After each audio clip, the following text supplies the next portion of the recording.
자, 오늘은 이제 야곱이 아버지 이삭에게 축복을 받는, 장자권의 복을 받는 그 내용입니다. 우리가 지지난주에 사실은 내용과 지난주의 내용이 살짝 삽입됐고요. 지지난주의 내용과 이어서 나온 스토리입니다. 우리는 그 야곱을 생각하면 나쁜 놈으로 합니다. 야곱의 이름의 뜻이 뭐죠? 야곱의 뜻이 뭐예요? 사기꾼이란 뜻이거든요. 사기꾼, 나쁜 놈 이런 뜻이거든요. 야곱의 뜻이 그거예요. 왜냐하면 내가 나올 때부터 형의 뒤꿈치를 잡고 나와가지고 그런 뉘앙스예요. 이놈 봐라, 약간 치팅하는 것 같아요. 치러 뭐 이런 뜻이거든요. 그래서 우리는 야곱을 생각할 때 나쁜 놈으로만 합니다. 형 에서를 속이고 팥죽 팔아먹고 아버지 사기쳐가지고 또 장자권 뺏고 뭐 그런 걸로 알아요. 엄마하고 짜고 쳐가지고 공모를 해가지고 모자 사기단으로 생각하죠. 그래가지고 하나님의 축복을 대신 받는 사기꾼. 그러면 만약에 우리가 지금까지 배운 대로만 생각한다고 하면 몇 가지 문제가 발생이 돼요. 만약에 그런 가정하에서 지금 여러분이 제가 말씀드린 건 지금까지 여러분이 전통적으로 들었던 성경 해석 방법이에요. 그렇게 해석한다 그러면 몇 가지 문제가 된다고요. 우리 교회 교인들은 잘 놀라지도 않아요. 제가 성경 해석을 하면 별로 놀라지도 않아요. 제가 창세기 강의를 하면서 얼마나 대한민국에서 없었던 해석을 수없이 던졌는데 놀라지도 않더라고요. 한국에서 했었으면 난리가 났을 텐데 막 이게 맞냐 진짜냐 와가지고 막 설교 끝나면 막 따질 텐데 우리 교인들은 믿음이 너무 좋으셔서 그대로 다 받아들이셔서 편하긴 합니다. 성경을 우리가 좀 자세히 읽어야 돼요. 본문 해석을 잘할 필요가 있습니다. 근데 보세요.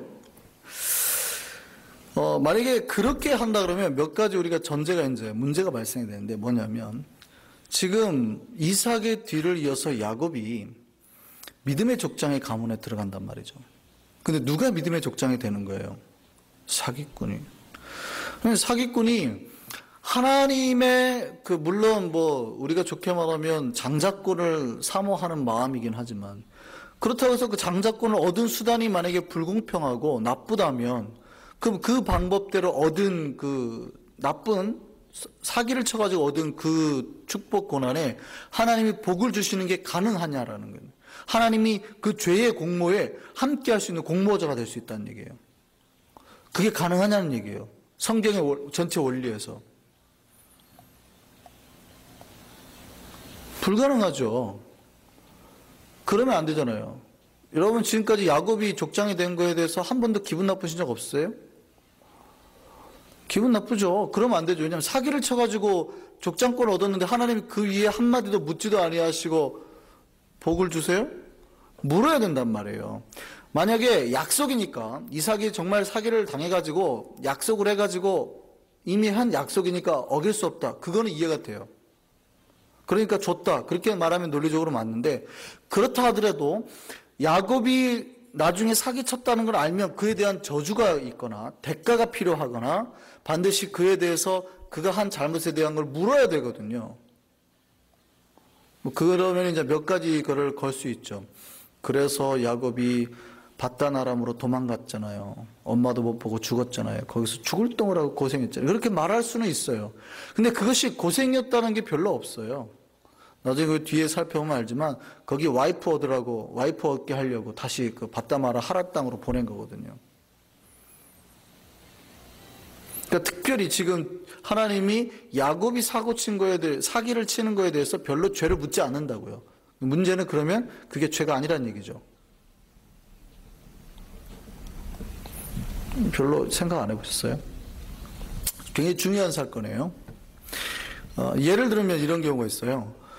여호수아가 가나안 땅을 들어가려고 할 때 워낙 이제 이스라엘 백성이 강력해지니까 기브아 족속이 가나안 땅 족속을 다 진멸해야 되는데 기브아 족속이 자기네가 가나안 백성이 아닌 것처럼 먼 곳에서 온 것처럼 옷을 다 해집게 와가지고 여호수아에게 우리를 받아달라. 우리가 화친을 맺자 그래요. 그러니까 여호수아가 속은 거예요. 그리고 화친을 맺습니다. 이게 엄청난 실수였습니다. 화친을 맺으면 안 되는데 화친을 맺은 거거든요. 그런데 여호수아가 기브아 족속하고 화친을 맺었기 때문에, 언약을 했기 때문에 그들을 죽이지는 않아요. 그러나 그들이 사기를 쳤으니까 사기에 대한 추후의 죄의 대가를 묻거든요. 니네가 사기를 쳤으니까 앞으로는 평생 우리의 물깃는 자가 되어라. 우리의 종이 되라는 얘기예요. 노예가 되라는 얘기예요. 그러니까 만약에 야곱이 진짜 사기를 쳐가지고 이삭에게 했다면 이삭이 화가 나가지고 야곱에게 다른 저주를 막 퍼부어야 되는 거예요. 그리고 야곱에게 갈 만한 정도의 축복을 누구에게 또 줘야 돼요? 장자인 에서에게 줘야 되는 겁니다.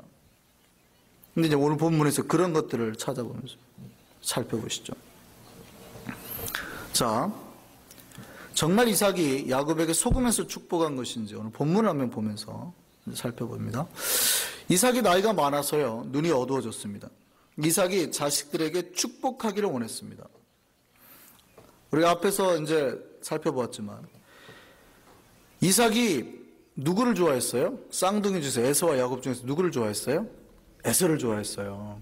특히 이제 에서가 고기를 잘 사냥을 해가지고 잡아오니까 그 고기가 먹는 걸 좋아하고 에서만 사랑했어요. 에서를 편애했다고요. 근데 이에 반해 쌍둥이 동생인 야곱은 에서하고 성격이 정반대입니다. 그러니까 누구하고만 지냈어요? 엄마인 리브가하고만 지냈어요. 마마보이예요, 마마보이. 그냥 맨날 엄마 일도 하고 집안일하고 가사일하고 밥 짓고 이랬다고요. 에서하고 성격이 정반대예요. 엄마의 사랑을 받고 자랐습니다. 근데 장자권은 누구에게 있어요? 아버지인 이삭에게 있단 말이에요. 그러니까 이삭은 누가 장자의 축복을 받으면 좋겠어요? 에서가. 그래서 이제 자기가 축복하기 위해서 어느 날 에서에게 말합니다. 나가서 고기를 사냥해오라. 내가 그거 먹고 너에게 축복하리라. 근데 이때 옆에 리브가가 그걸 들어요. 그리고 이제 리브가가 작전을 짭니다. 야곱에게 말합니다. 내가 네 아버지 위해서 별미를 만들 테니까 너 가져다가 그거 아버지 드려.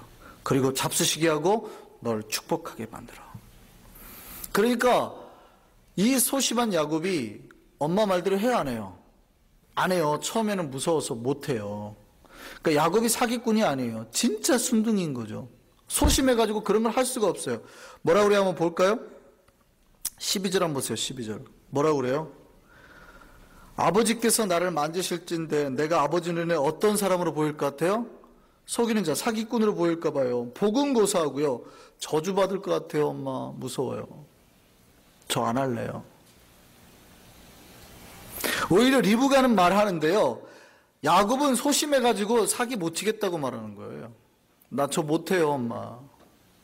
아주 정말 마마보이 아들이에요. 이렇게 말하는 거죠. 엄마, 형 보세요. 형 털 많고요. 저는 매끈매끈해요. 너무 태가 날 텐데 큰일 나요. 뭐라 그래요? 리브가가 단호하게 너희의 저주를 나에게 돌려라. 네가 받을 저주는 내가 다 받을 테니까 걱정하지 말고 가서 그대로 해. 그리고 가서 리브가가 어떻게 합니까? 야곱의 형 에서의 옷을 가져와 가지고 야곱에게 입히고 염소털을 가져왔고 손끝에 손과 목에 붙이고 그리고 자기가 음식을 만들어서 가져가게 합니다. 자, 이 모든 작전이 누구에게 나왔어요? 리브가에게 나왔어요. 그래가지고 가가지고 아버지 이삭에게 장자권의 축복을 받습니다. 그런데 보세요. 여기까지만 본다면 진짜 사기에 가깝습니다. 그렇죠? 여기까지만 보면 진짜 사기 같아요. 그죠? 그런데 이 사기도 실제로는 우리가 말했던 사기꾼 야곱의 사기가 아니라 본문에 살펴봤듯이 누구의 계획이에요? 리브가의 계획이라는 걸 꼭 기억하셔야 돼요. 누가 세웠다고요? 엄마 리브가가. 그래서 야곱은 마지못해서 엄마의 말을 따랐습니다. 자, 이때 오늘 18절부터요. 이제 야곱이 복장을 갖추고 음식을 들고 아버지 이삭 앞으로 갑니다. 자, 긴장된 순간입니다. 근데 이 둘 부자 간의 대화가 상당히 재미있습니다. 자, 18절입니다. 야곱이 아버지 이삭에게 가서 그러죠. 아버지요, 내 아버지요 그럽니다. 이삭이 그래요? 내 아들아, 내가 여기 있다, 내 아들아. 근데 그 다음에 뭐라고 그래요? 네가 누구냐? 영화의 한 명대사 같죠? 누구냐 너? 아버지요. 그랬더니 내가 여기 있어 아들아. 잠깐, 그런데 네가 누구냐? 이삭이 그냥 받아들였어요? 의심했어요? 의심했습니다. 누구냐 너? 이렇게 물어본 거예요. 그러니까 이삭은 처음부터 그 아들의 목소리를 듣고 이상하게 생각했습니다. 왜냐하면요, 당연하죠. 가족들 간의 목소리가 비슷하죠. 가족들 간의 목소리가 비슷해요. 그러니까 이삭이 착각할 수도 있다 생각하지만 부모님이 가족들 간의 목소리 구별해요, 못해요? 구별합니다. 더더군다나 이삭은 지금 어때요? 눈이 어두워요. 그러니까 뭐가 발달해요? 청각이 발달하거든요. 그냥 뭐라 그래요? 야곱이 에서입니다. 일어나 앉으셔서 제가 사냥한 고기 잡수시고 제게 축복해 주세요. 이렇게 야곱이 말을 하니까 이삭의 대답이 좋아요, 안 좋아요? 별로 안 좋아요. 야 아들아, 네가 어떻게 이렇게 빨리 잡았어? 라고 물어보는 거예요. 두 번째 의심을 하는 거예요. 야, 너 어떻게 이렇게 짐승을 빨리 잡았어? 그래 야곱이 뭐라고 대답해요? 하나님께서 순조롭게 잡게 하시더라고요. 라고 대답을 합니다. 그런데 뭐라고 그래요? 그래? 내가 맛 좀 보자. 말해요? 아니면 그냥 다시 한번 또 의심해요? 이삭이 호락호락 넘어가지 않습니다. 세 번째 의심합니다. 21절 보세요. 뭐라고 그래요? 야, 내 아들아, 가까이 와봐. 네가 진짜 에서인지 아닌지 내가 너를 만져봐야겠다. 라고 말을 합니다. 여기서 야곱이 뜨끔할까요, 안 할까요? 뜨끔하죠. 뭐라고요? 속으로 들켰구나. 들켰구나예요. 그리고 이제 이삭이 이제 만져봅니다. 만져보니까 이 목하고 손에 염소털을 붙였다 그래도 만져갖고 구별이 돼야 안 돼요? 구별이 안 돼요? 구별이 돼요. 그리고 주로 얼굴을 만져보지 목하고 손만 만져봐요? 이렇게 보자. 이렇게 매끈매끈하잖아요 벌써. 그러니까 뭐라고 대답해요? 22절 아주 재밌는 말을 합니다. 이삭이 22절 자 야곱이 그 아버지 이삭이 가까이 가져가니 이삭이 만지며 이르되 뭐라고 그랬는지 22절 같이 읽습니다. 시작. 음성은 야곱의 음성이나 손은 에서의 손이라다. 알았다는 거예요? 몰랐다는 거예요? 알았다는 거예요. 야, 목소리는 딱 야곱인데? 손은 그래 털이 좀 있다. 근데 목소리는 딱 누군데? 야곱인데? 알았다는 거예요. 알았어요? 몰랐어요? 알았어요. 음성이 야곱의 음성이라고 말하는 겁니다. 거의 확신합니다. 근데 다시 재차 묻죠. 야곱이 묻습니다. 야, 네가 진짜 내 아들 에서 맞냐? 그래요. 그러니까 음식 가져와 하고 드디어 이삭이 음식을 먹죠. 그리고 내가 너에게 마음껏 축복하리라 하고 이삭이 야곱에게 장자의 모든 축복을 다 합니다. 자, 오늘 본문까지 여기까지. 이삭이 지금 자기 앞에 나와 있는 그 아들이 야곱인지 알았어요, 몰랐어요? 알았어요. 자, 본문 내용 자세히 보세요. 지금 이게 알았다는 거예요, 몰랐다는 거예요? 알았다는 거예요. 이미 음성에서 야곱임을 알아챘습니다. 왜냐하면 이제부터 제가 그 증거들 하나하나 될 테니까 한번 들어보세요. 나중에 이제 에서가 와서 축복해 달라고 합니다. 에서가 그 축복하고 나니까 에서가 들어와요. 32절 보세요. 그의 아버지 이삭이 그에게 이르되 너는 누구냐고 또 묻죠. 그는 놀래요. 그리고 33절 보면은 이삭이 놀랍니다. 그리고 뭐라고 그러냐면 아니 아버지 나에게 축복해 줬어요. 그러니까 깜짝 놀란 척을 해요. 그러니까 에서가 와가지고 축복해 달라고 하니까 이삭이 놀라기는 해요. 왜냐하면 평소에 에서를 사랑했던 아버지니까 어쩌면 놀란 척이라도 했는지 모릅니다. 그냥 놀란 척도 안 하면은 진짜 자기가 평생 사랑했던 아들에게 미안하니까. 그 다음에 이렇게 매몰차게 말합니다. 33절. 자, 내게 축복하소서 그러니까 뭐라고 그래요? 33절. 이삭이 심히 크게 떨며 이르되 그러면 사냥한 고기를 내게 가져온 자가 누구냐? 내가 오기 전에 내가 다 먹고 그를 위하여 축복하였은즉 그 다음에 뭐라고 했는지 보세요. 시작. 그가 반드시 복을 받을 것이니라. 그가 반드시 복을 받을 것이라고. 아무리 에서가 그 뒤에 울며 불며 자기에게도 축복 해달라고 말합니다. 그래도 아버지 남는 복 있을 거 아니에요. 무슨 말도 안 되는 소리예요. 그래도 남는 복 있잖아요. 그러면 여기서 이삭이 어떻게 해야 돼요? 야곱 불러와, 이 나쁜 놈. 그놈이 사기친 게 확실해 라고 말하고 와가지고, 비록 네가 내 축복은 다 받을지 모르지만 너는 또한 저주를 받아서 뭐 이렇게 나가야 되거든요. 그렇잖아요. 그런데 이삭이 야곱에게 그런 말 안 한다고요. 오히려 에서에게 뭐라고 그러냐면, 그가 반드시 복을 받을 거야. 그리고 너는 받을 복 없고 줄 복도 없어. 계속 잘랍니다. 에서에 대해서. 너에게 줄 복 없어. 그러니까 에서가 화가 난 거죠. 야곱 저놈이 사기친 겁니다. 복이 그거밖에 없다니요. 나에게도 축복해 주옵소서. 그러니까 이삭이 에서를 위해서 축복하는데요. 39절 한번 볼까요? 39절에 이렇게 말합니다. 자, 어떤 축복을 한지 39절 보세요. 그 밑에 봅니다. 네 주소는 땅의 기름짐에서 멀고 내리는 하늘 이슬에서 멀 것이며. 이게 축복이에요? 오히려 저주에 가깝죠. 자, 다시 한번요. 너희의 주소는 땅의 기름짐 풍성함에서 멀고 내리는 하늘의 이슬에서부터 멀고. 물도 없다는 얘기예요. 기름지지도 않고 먹을 물도 없는 그런 네가 살게 될 것이고, 너는 뭐요? 칼 믿고 생활하겠고, 네가 네 아우를 섬길 거고, 네가 매임을 벗어났을 때 그 멍에를 네 목에서 떨쳐버리리라. 비로소 네 아들에게서 벗어날 때에야 멍에가 떨어질 거라고. 자, 이게 축복입니까? 축복의 말이 아니에요. 오히려. 그러니까 이삭이 에서의 미래에 대한 불안한 예언만 한 겁니다. 그러니까 이삭이 에서를 더 이상 축복하지 않겠다라는 말이에요. 진짜 앞에서 야곱이 사기를 친 거라면은요, 이삭이 야곱이 축복한 것을 바꾸지는 않더라도 그 사기친 것에 대한 죄를 물어야 되는 거거든요. 그리고 에서에겐 다른 축복을 반드시 줘야 됩니다. 왜냐하면 여기가 진짜 원래 장자니까, 회복시키려면.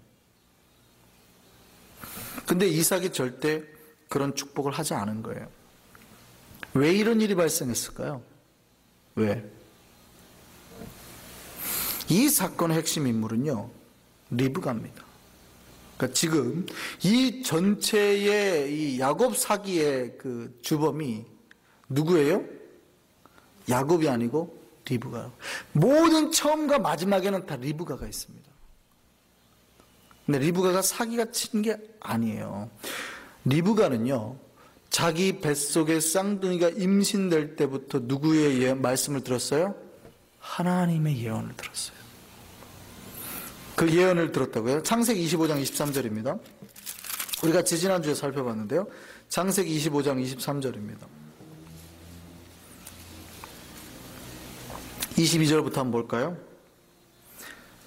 자, 리브가 임신했는데요. 22절. 그 아들들이 그의 태 속에서 서로 싸우는지라 그가 이르되, 여기서 그는 리브가입니다.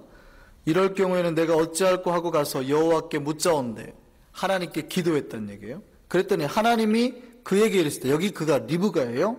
뭐라고 그런지 예언되는지 보겠습니다. 두 국민이 내 태중에 있구나. 두 민족이 내 복중에서부터 나누이리라. 이 민족이 저 족속보다 강하겠고 큰 자가 어린 자를 섬기리라. 하나님이 이 예언이 이미 예언이 되어 있어요. 그러니까 누가 장자가 될 거라고요? 작은 자가 장자가 될 거라고요. 하나님의 이 언약의 말씀을 누구는 기억하고 있어요? 리브가는 기억하고 있어요. 리브가는 하나님의 예언의 말씀을 기억하고 야곱이 하나님이 선택한 장자임을 알았어요. 그런데 이삭은 자기에게 먹을 거 잘 갖다 주고 자기하고 대화도 잘 통하니까 누구를 편애했어요? 에서를 편애한 겁니다. 하나님의 언약의 말씀은 필요 없었던 거예요. 이삭에게는. 하나님이 그렇게 되리라는 언약의 말씀보다는 뭐가 더 좋았어요? 자기가 사랑하는 사람이 더 좋았던 거예요. 그러니까 에서를 장자로 세우려고 한 거예요. 누가요? 이삭이요. 근데 리브가가 그거를 저지하는 겁니다. 안 된다는 거죠. 어떻게 되는 거예요? 반드시 야곱이 돼야 돼요. 왜요? 하나님이 선택한 장자는 야곱이니까. 하나님의 언약을 붙든 쪽이 누구예요? 이삭이 아니고 리브가 쪽이었습니다. 근데 그걸 누가 미스했어요? 이삭이 미스했어요. 이삭은 에서가 좋았어요. 무조건 에서가 좋았어요. 그러니까 하나님의 언약보다는 자기가 좋아하는 아들이 더 좋았던 거예요.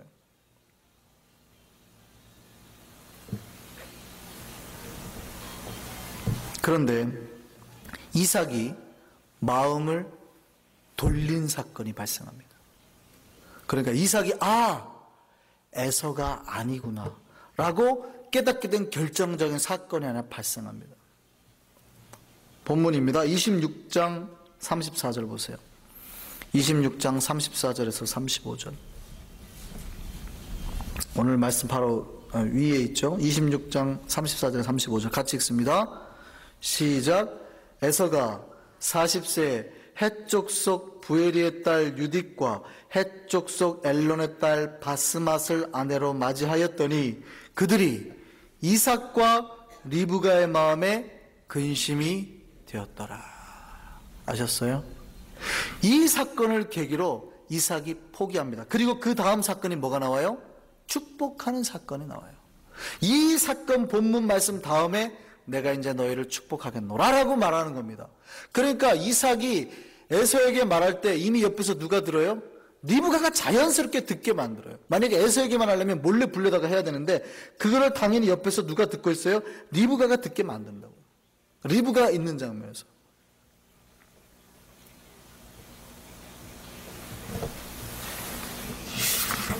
이삭이 마음을 극렬하게 돌린 때예요. 이삭의 아버지 아브라함은 어떻게 했어요? 이삭의 아내를 구하기 위해서 이 헷 족속이나 가나안 족속이 아닌 어디로? 하란 땅, 자기 민족으로 기어이 보냈잖아요. 그래서 리브가를 데려왔습니다. 그러니까 리브가는 이 사실을 명확하게 알고 있었어요. 그런데 자기들의 장남 에서가 누구와 결혼한 거예요? 이 부모의 마음을 꺾고 이방 여인들과 결혼한 거예요. 기어이 아브라함이 가나안에 좋은 여자들이 있는데도 불구하고 자기 민족과 결혼시키려고 리브가 엘리에셀을 보내서 기어이 리브가를 데려온 그 사건. 리브가는 자기가 그렇게 온 줄 알거든요. 그게 얼마나 중요하다는 것도 알아요. 구원사와 관계가 되니까. 그런데 에서가 어떻게 해요? 이방 여인과 데려옵니다. 그것도 이방 여인을 둘을 데려와요. 일부 일처가 아니고 일부 다처를 한 겁니다. 일부 다처 성경에 나오죠. 어디에 나옵니까? 창세기에. 가인의 후예 중에서 라멕이 아다와 실라여 하면서 아주 지독한 말을 하죠. 그때 일부 다처제 두 아내를 얻었잖아요. 이게 그대로 연상이 돼요. 이 사실이 이삭과 리브가의 마음에 큰 근심이 됩니다. 이게 아주 이삭이 급회심하는 게 되게요. 왜냐하면 나중에 이제 에서가 화가 나가지고 야곱을 죽이려 할 때요, 리브가가 이삭과 이런 상의를 합니다. 얘를 밧다마람으로 보냅시다. 하란 땅으로 보냅시다. 그리고 이런 상의를 해요. 창세기 27장 46절 한번 보세요. 창세기 27장 46절입니다. 자, 리브가가 이삭에게 이르되 내가 햇사람의 딸로 말미암아 내 삶이 싫어졌거늘, 이해되세요? 싫어졌거늘 야곱이 만일 이 땅의 딸들 곧 그들과 같은 햇사람의 딸들 중에서 아내를 맞이하면 내 삶이 내게 무슨 재미가 있으리이까? 그러니까 이삭이 어떻게 해요? 야곱을 불러서 그에게 축복하고 당부하며 이르되 너는 어떻게 하라고요? 가나안 사람의 딸들 중에서 아내를 맞이하지 말고 일어나 밧다나람으로 가서 네 외조부 부두엘의 집에 가서 거기서 내 외삼촌 라반의 딸 중에서 아내를 맞이하라. 그래서 야곱이 떠나는 겁니다. 형을 피해서 가는 것도 되지만 아버지가 기어이 가서 거기서 며느리감 데려와라 이런 거예요. 그러니까 떠나는 겁니다. 근데 본문 말씀 보세요. 이삭이 뭐라고 그래요? 가나안 사람의 딸들 중에서 아내를 맞이하지 말고. 이 말이 뭐예요? 이 말에는 누구처럼이라는 말이 빠져 있어요. 그렇죠? 그러니까 이 말은 정확하게 이렇게 말한 거예요. 네 형 에서처럼 가나안 사람의 딸들을 아내로 맞이하지 말고 라고 말하는 겁니다. 그러니까 에서가 지금 이 헷족 속의 딸을 맞이한 것이 이 이삭과 리브가에게 얼마나 큰 충격인지 아시겠어요? 그러니까 이삭이 에서에 대한 편애가 있었는데도 불구하고 결정적으로 회심하게 된 사건이 뭐예요? 본문의 그 사건이에요. 그래서 오늘 본문은 이 창세기 26장 34, 35절을 던져주고 27장이 시작된다고요. 이게 27장을 푸는 키워드입니다. 이 사건 때문에 이삭이 야곱이 그렇게 온 줄 알면서도 축복을 하게 되는 거죠. 하나님의 뜻에 복종하고 순종하게 되는 사건입니다.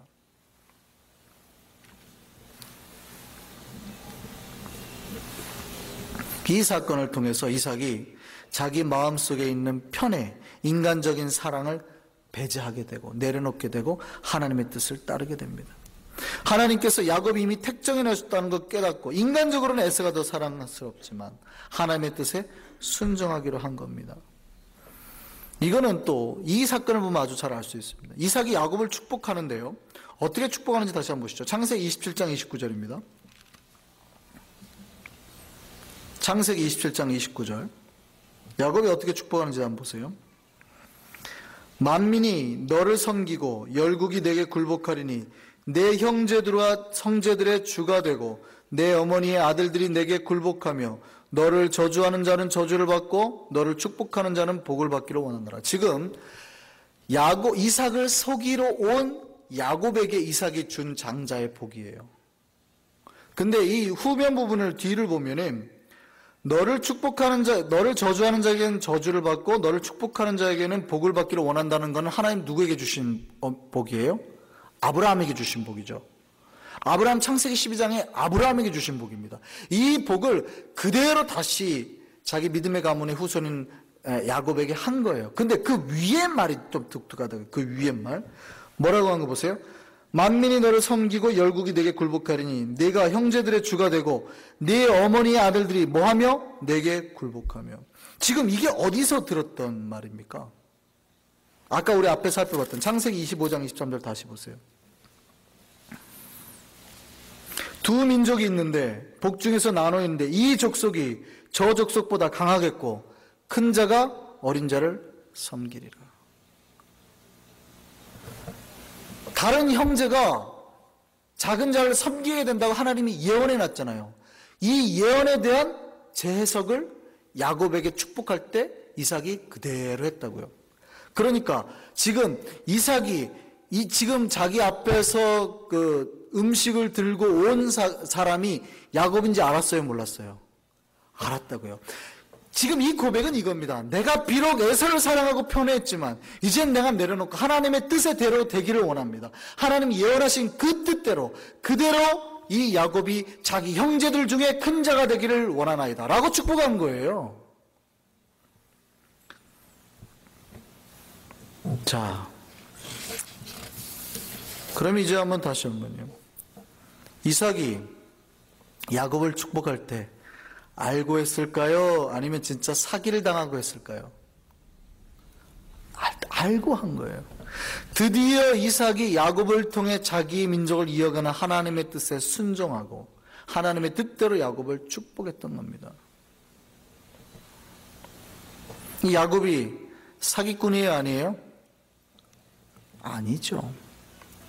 하나님의 예언이 그대로 이어져 갔을 뿐입니다. 사기친 사람이 하나님의 족장에 가문 반열을 어떻게 이어요, 그죠? 그게 아니라는 거예요. 오히려 이삭은 자기의 인간적인 사랑에 눈에 멀어서 하나님의 뜻을 무시했어요. 근데 누가요? 리브가는 기억했다고요. 리브가 참 믿음의 그 며느리를 잘 얻었어요. 리브가는 완전한 주님의 뜻을 이룬 사람입니다. 만약에 그 가문에 리브가가 없었다면요, 이 언약을 붙들었던 리브가가 없었다면 어떻게 됐을까요? 아들을 편애했던 이삭에 의해서 하나님의 장자권이 엉뚱하게 흘러갈 뻔했던 사건입니다.